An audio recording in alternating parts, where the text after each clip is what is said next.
Welcome to our channel Anarghya diary. ఈరోజు మేము యాదగిరిగుట్టకి వెళ్తున్నాము. యాక్చువల్లీ మా వెడ్డింగ్ యానివర్సరీ రోజే వెళ్ళాలి అనుకున్నాము, కాకపోతే అప్పుడు కుదరలేదు. ఇప్పుడు వెళ్తున్నాము. ఈరోజు ఏంటంటే March 4th నా బర్త్డే. సో ఈరోజు కూడా స్పెషలే కదా అని ఈరోజు వెళ్తున్నాము.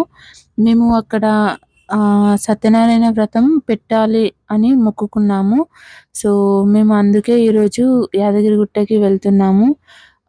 ఇక్కడ మేము హైదరాబాద్ నుంచి వెళ్తున్నాము. ఇక్కడ మేము మార్నింగ్ 8కి స్టార్ట్ అయ్యాము. అక్కడికి వెళ్ళేసరికి 11:30 అయింది. బైక్ పైన అయితే 1.5 అవర్ 2 అవర్స్ లోపే వెళ్ళిపోతాము. చాలా లేట్ అయింది.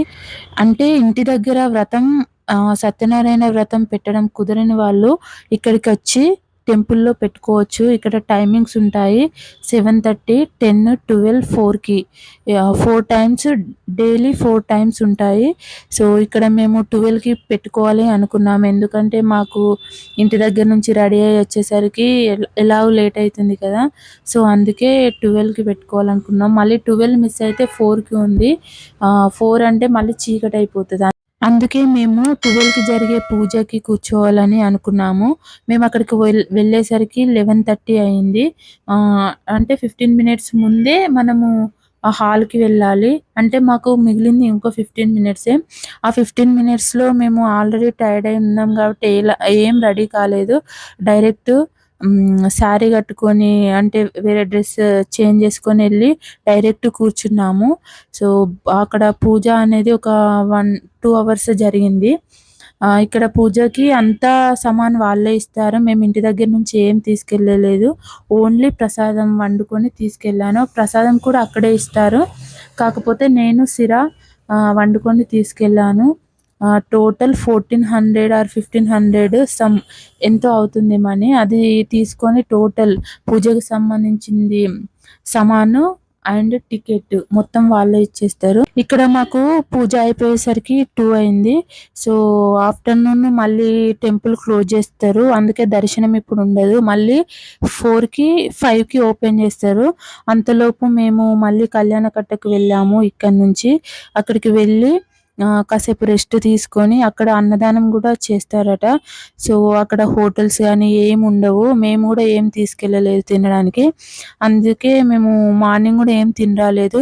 అన్నదానం ఉంది అని అక్కడ చెప్తే మేము అక్కడికి వెళ్ళాము. అక్కడ మేము అన్నం తినేసి కాసేపు రెస్ట్ తీసుకున్నాము. అంటే 2 అంటే 4 వరకు మేము 2 అవర్స్ రెస్ట్ తీసుకున్నాము. అక్కడ తీసుకున్న తర్వాత మళ్ళీ మేము కోనేరుకి వెళ్ళి అక్కడ ఫ్రెష్ అప్ అయి మళ్ళీ మేము దర్శనంకి పైకి వచ్చాము. ఇక్కడ నుంచి కళ్యాణకట్టకి, పైనుంచి కళ్యాణకట్ట నుంచి పైకి ఫ్రీ బస్సెస్ ఉంటాయి.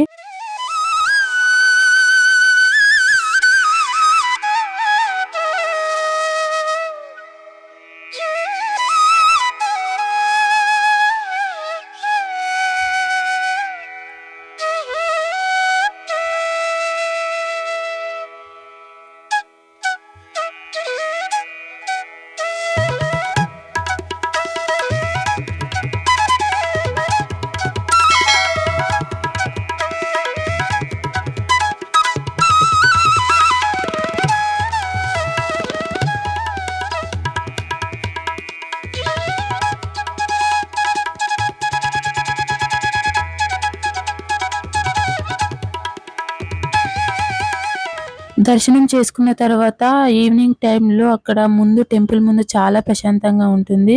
చాలా మంది ఫొటోస్ తీయడం కానీ, వీడియోస్ తీసుకోవడం కానీ జరుగుతుంది.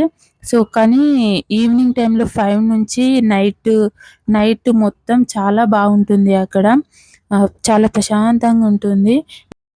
రైనీ సీజన్ ఆర్ వింటర్లో కంటే సమ్మర్లో వెళ్తే చాలా బాగుంటుంది. డే టైంలో ఎండ ఉంటుంది, కాకపోతే ఈవినింగ్ టైంలో మాత్రం చాలా ప్రశాంతంగా ఉంటుంది. అక్కడ ఒక గుడి చుట్టుప్రక్కల మాత్రమే బాగుంటుంది. మళ్ళీ కిందికి వస్తే ఉండడానికి కానీ, లేకపోతే కాస్త రెస్ట్ తీసుకోవడానికి కానీ కరెక్ట్ ప్లేసెస్ లేవు. చెట్లు అవన్నీ లేవు. కానీ డే టైంలో చాలా ఇబ్బంది పడినాము. కాకపోతే డే టైంలో ఎంత ఇబ్బంది పడినామో అంత ప్రశాంతంగా ఉంది. నైట్ టైంలో చాలా బాగుంది. ఇది శివాలయం. ఇది ఎగ్జిట్ అయ్యే దారిలో ఉంటుంది. ఈ శివాలయం కూడా చాలా ప్రశాంతంగా ఉంది. మేము ఇక్కడ దర్శనం చేసుకోలేదు, ఎందుకంటే మాకు అప్పటికే చాలా లేట్ అయింది. మేము లాస్ట్ టైం వెళ్ళినప్పుడు ఇక్కడ శివాలయంలో కూడా దర్శనం చేసుకున్నాము. ఇది సెకండ్ టైం మేము యాదాద్రికి వెళ్ళడము. అప్పుడు టైం లేకుండే, అందుకే మేము బయట నుండే చూసినాము, లోపల ఓన్లీ చూసి మళ్ళీ బయటకు వచ్చేసినాము. దర్శనం మాత్రం చేసుకోలేదు. అక్కడి నుంచి మళ్ళీ మేము రిటర్న్ అయ్యి హైదరాబాద్కి వచ్చాము. అక్కడి నుంచి మనం ఎగ్జిట్ అయ్యే దారిలోనే సైడ్కి స్టెప్స్ ఉంటాయి. ఈ స్టెప్స్ కూడా ఎక్కాలి అనుకున్న వాళ్ళు, అంటే మొక్కుకుంటారు కదా, వాళ్ళు కూడా ఈ స్టెప్స్ మీద నుంచి రావచ్చు. ఇదే మా 1 day trip to Yadagirigutta. Thank you for watching this video. Please do subscribe my channel Anarghya dairy.